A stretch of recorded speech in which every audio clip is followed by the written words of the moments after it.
May I now request Dr. Hemendra Singh, Director, Balaji Institute of Management and Human Resource Development, to introduce the speaker to the audience. Well, friends, Mr. Vijay Gupta is my batchmate from IIM Bangalore.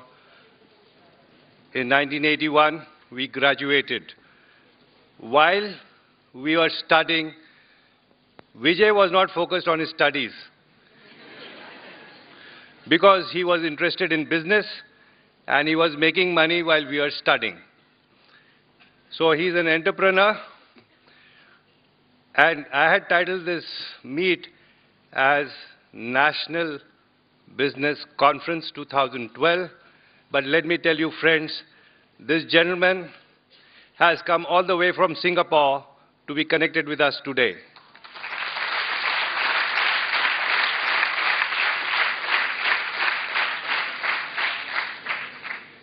He comes from a space called trading, and he has got a factory which does value-added manufacturing, which enhances the value of trading in the arena of paper, and he mints a lot of money, right? He's extremely well-read, hands-on person, wanting to do more and more.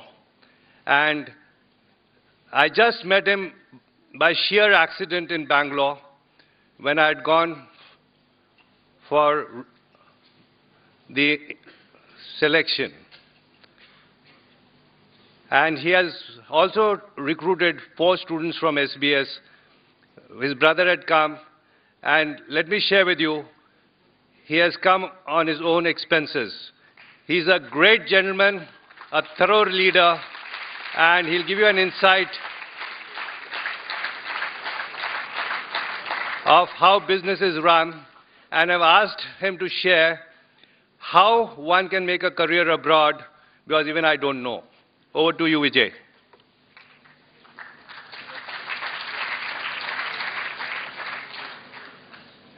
Good morning, fellow students. I wish I was half the things Hemendra said I am. I would be extremely pleased. What Hemendra, one thing he said is right. While I was in college, I was probably never a good student. I think I'm a much better student today. Unlike when you are in college, when you have a schedule that tells you what you will be taught, when you will be taught, by whom, life is a teacher with no such schedule. You don't know what you will learn, you don't know when you will learn it, you don't know from whom you will learn it. But as long as you keep an open mind, you will keep learning. Human beings and most animals, we are all designed such that our ears are always open. There's no way we can shut our ears. We are also designed such that our eyes are open most of the time. What differentiates someone who learns or does not is how open the person's mind is. If we do not build walls around our mind, we probably do not need gates and windows. I would like to share with you some of the lessons I've learned from dreaming, from living, from playing, and from driving, and how some of these lessons would help us to become leaders of tomorrow. I would like all of you, let me give you my mobile number. It's +91 96 202 19 022. I would appreciate if every one of you took out your phones, sent me a one-word message, just right now. No? You don't carry mobiles? Oh. Sorry. You have my number, you can then do this later. Then, if you're doing this later, I would need you to send me a two-word message. First, in one word, what do you think is leadership? And second, what do you think, in one word, you need to do to become a good leader? Because, as I said, I'm a good student now, and I would like to learn from all of you. I have some lessons that I'm going to share with you, but that's a never-ending process, and I want to know from each of you what you think leadership is, in one word, and what you think you need to do to be a good leader, in one word. And if you just send me those two words with your name, I would really appreciate it. I would have learned from you much more than what I would be able to share with you today.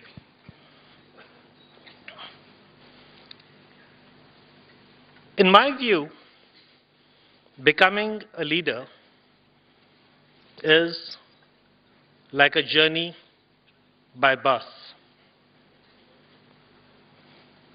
We will look at this journey through an acronym I like to use, HIP HIP,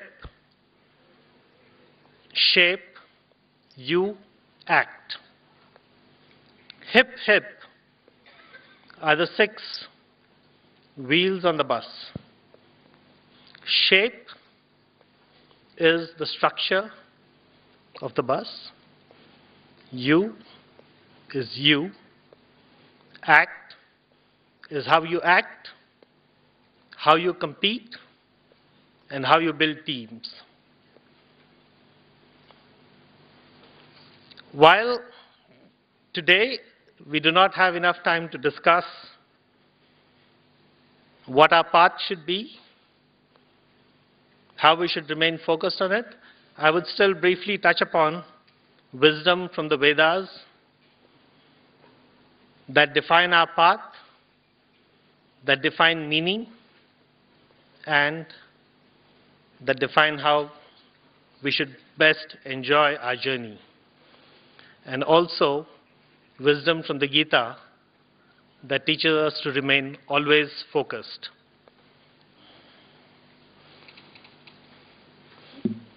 The first H on the hip hip, the 6 wheels of our bus, is being healthy. We need to cultivate and get addicted to 5 habits. Eat well, sleep well, exercise well, no stress, no smoking. Quite simple. But if we can focus on this, if we can get addicted to these 5 habits, we can be healthy. Nobody wants a sick leader.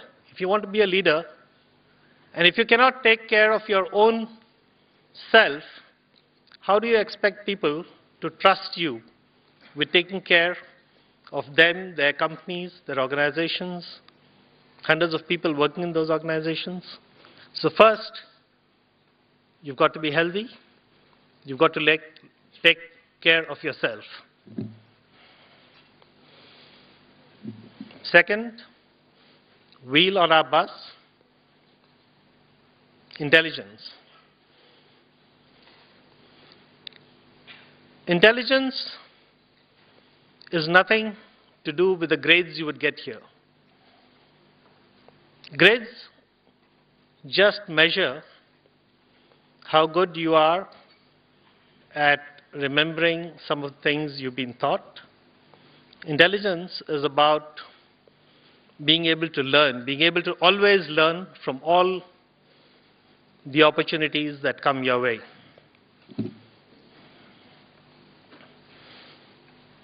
P, our third wheel, is being purpose-driven. We all have a purpose in life, but are we driven by it? Do we do enough to live and breathe that purpose?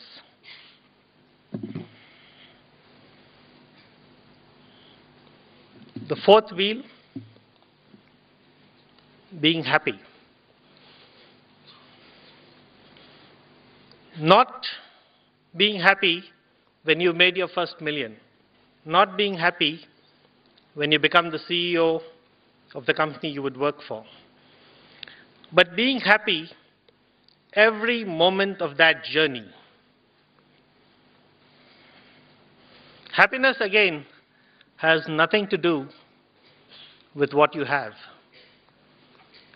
A simple mathematical equation, happiness is what you have or what you get or what you expect. You go to a coffee shop, order a cup of coffee, you expect it in 10 minutes, it comes in 15. Could be a cause for stress, could be a cause for unhappiness. You expect it in 15, it comes in 15, you're fine. You expect it in 2 minutes and it comes in 15, you're absolutely unhappy. The coffee still, in all three cases, came in 15 minutes. It's what your expectations were and how real they were. If you don't have realistic expectations, you would always be unhappy. There's not much any one of us can individually do to change reality. What we can do is make our expectations realistic.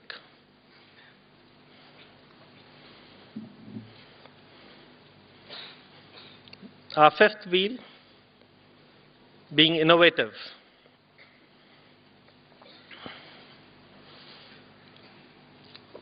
We sometimes think a good way to train our brain is to play an analytical game like chess. Good, it trains our brain. We do become good at analyzing things, but it's a very silly game. Real life is nothing like it.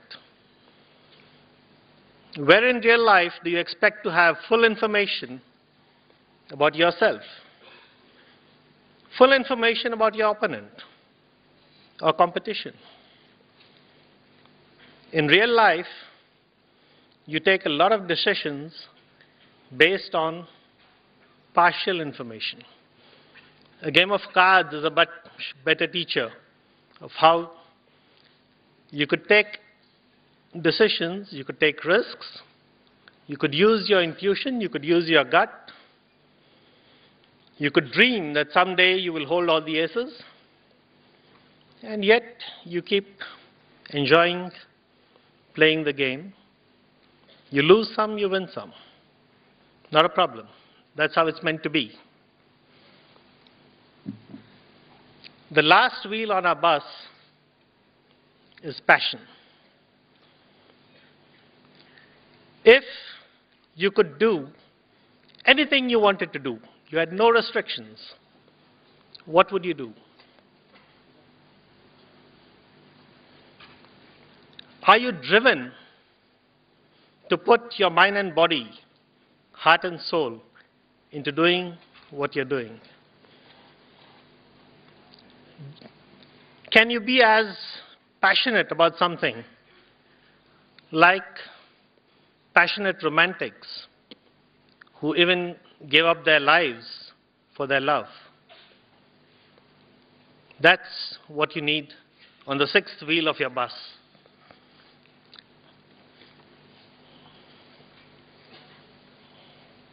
We move on to the structure of our bus, the shape of our bus.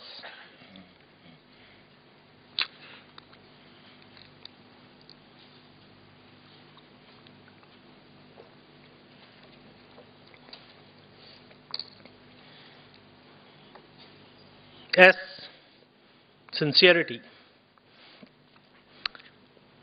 Is the inside as good as true, as beautiful as the outside.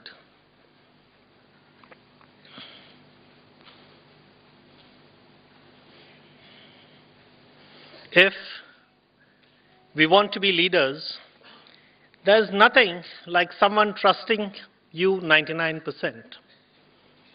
People trust you or they don't. It's binary. It's 0 or 1.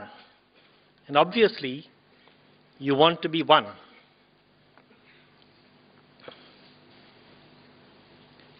Being holistic. Taking a 360-degree view. You cannot be driving a bus and miss out someone coming at you from the left, from the right, from behind you. You need to have a 360-degree view. You need to have your rear view mirrors, your side view mirrors, a big windshield to get that 360-degree view. You always need to have that holistic view. To solve a problem, you need to first look at it and spot it through our binoculars. And then, when it comes to solving it, you need to be able to look at it through a microscope to find solutions. So as a leader, you should be able to, within moments, shift from a binocular view to a microscope view.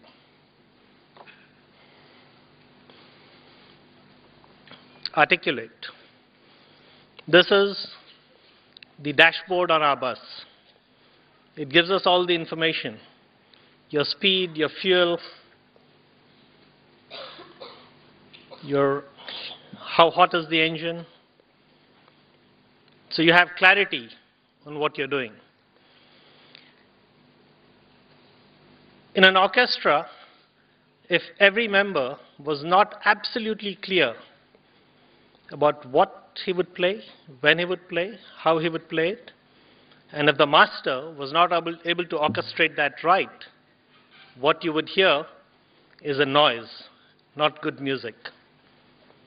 As if we want to be a leader, we need to learn to be clear, to create good music. Perseverant.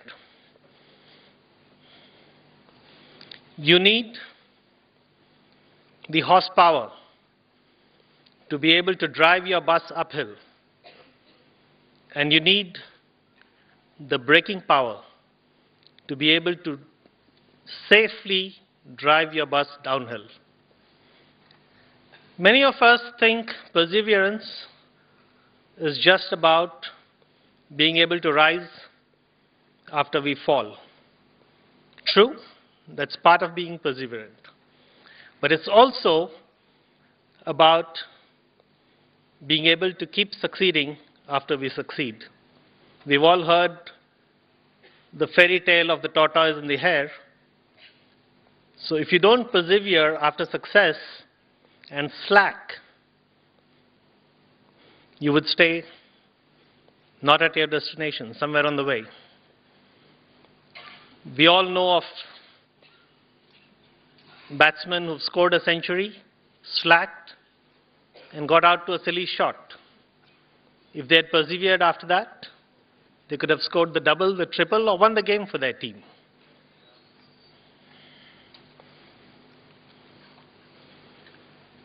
Empathy. Keeping our feelings always on. Designing our bus such that unique needs of different passengers on it is taken care of. Understanding unique needs of different passengers on our bus. We have a 360-degree view, but that's still through our eyes alone. What we need is to be able to look at things from the other person's eyes. There is one best child in the world, and every mother has one. Can we look through the eyes of that mother?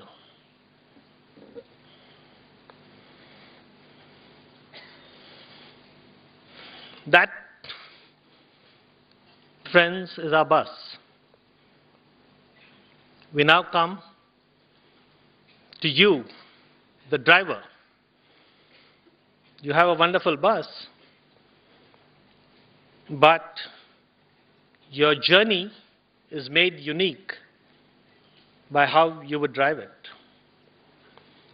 In Singapore, drivers who ferry states of head are trained to drive their car with a glass of water on the dashboard.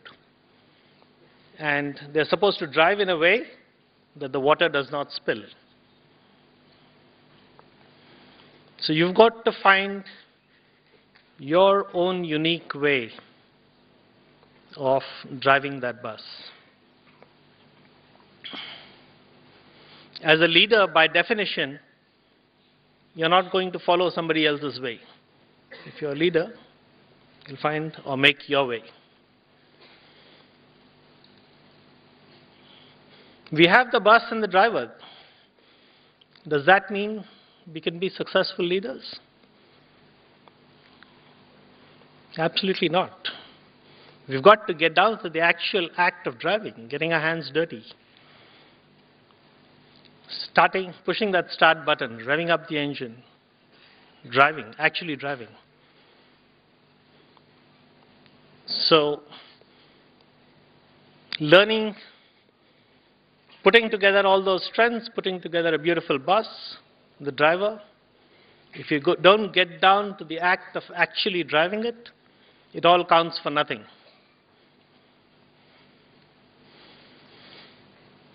How do we compete?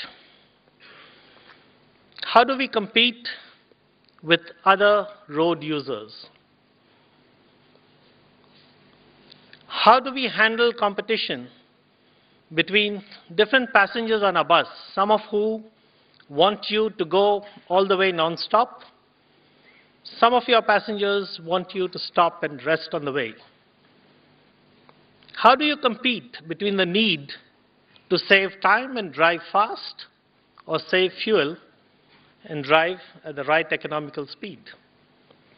Handling different internal and external competition and making choices would determine how you would go on that journey. Then, the team you have on your bus. What is the type of team you want to take along with you? Do you have a team where there are people with the guts to tell you when you're wrong or going on the wrong path? Would you have such people on your team? Would you have someone on your team who could take the driver's seat and drive the bus if somewhere along the way that was required? Do you have people on your bus who would get off the bus and push the bus if the bus got stuck in a puddle? You need to put together a team that can make your journey possible and make it possible through a lot of hurdles you might face on the way. Our solar system is a great example of what a leader should be. The sun in our system provides a path for all the planets. There's great dependence, interdependence, and independence that every planet and every satellite in our system has, and every part of that system benefits from the brightness, the warmth, and the sunshine from the sun. The leader has to be that sun.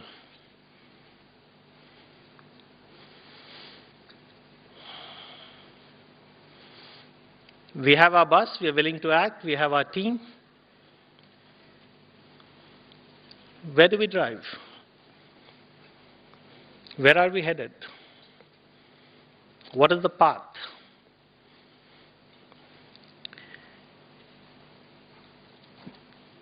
To be safe yourself for the safety of your co-passengers and other people on the road, you have to follow the path.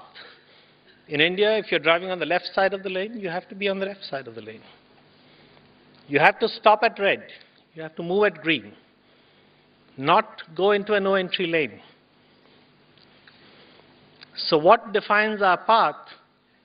There's probably nothing better than dharma. So dharma defines the outer boundaries of our path that we would take. Why are we on this journey? Is it a meaningful journey? What is the meaning of that journey? That's the earth we seek in that journey. Why are we making that journey? And we have to enjoy the journey. Calm. We are not looking at being happy when we get to the end of the journey. We want to enjoy that journey. Now, we could be pursuing, as in the Venn diagram you see, earth, and have some journeys that are very meaningful, not enjoyable, and others that are very enjoyable but not meaningful. We would be wasting our lives. We have to find journeys that are both enjoyable and meaningful. If you want to be fit, fine, meaning in life. You could be fit, you enjoy nature. So would you go for a walk in the outdoor, or would you go to the treadmill in your gym?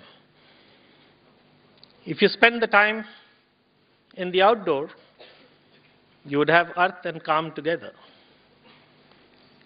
So we could only optimize our lives if we can put earth and calm together as much as possible and always remain in the boundaries of dharma.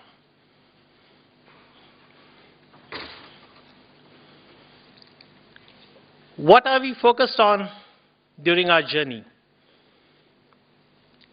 Do we focus on what is at the end of the journey? Do we focus on the problems we may encounter along the journey?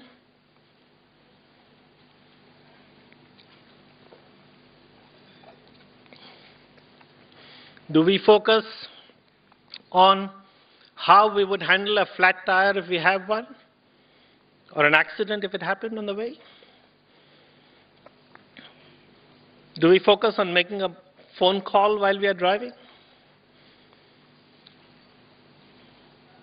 I think you've read about the accident rate in Saudi Arabia dropped 43% the 3 days that BlackBerry service was out. You've read about 1 million road accidents in the UK because people are not focusing on the road but ogling at other people on the road. So where is our focus on that journey? Are we focused on something else? Are we focused on the results? Or are we focused on the journey itself? The Bhagavad Gita very brilliantly tells us to remain focused on our journey, not on the results. We have to be focused and work at getting results, or work at a problem if one arises. But working at it is different from being focused on it or worrying about it. As I said, to be healthy, one of the habits was no stress. So I think worry doesn't solve anything. Focus on our results doesn't solve much. Focus on the process, focus on what we are doing it right is the best. All of us would have different paths in our lives. As we say, हम सब की राह अलग अलग होगी, मंजिलें अलग अलग होगी, गाड़ियाँ अलग अलग होगी, चलाने का अंदाज अलग अलग होगा, बट अगर धर्म है, अर्थ है, काम है, तो हम सब अच्छी मंजिलें पाएंगे. We may not get to the destination we thought we would. Columbus set out in search of India and found the US. You think you want to get to the top of the hill, but you get 80% of the way up. Not a problem. There are actually no peaks in the world. There is nothing like perfection in the world. The more you move on the right path and do things right, we will move closer to the peak. We will move closer to perfection. We will never get to a peak or perfection. Nothing like that exists. If you think you won a national game, gold, you would aim for Commonwealth Game gold, the Olympics gold. After you've done that, you would aim for a world record. Then you would aim to break that record. So there is no peak. There is no destination. It's a journey. Let's do it right. Let's enjoy it. Best wishes on that. Thank you.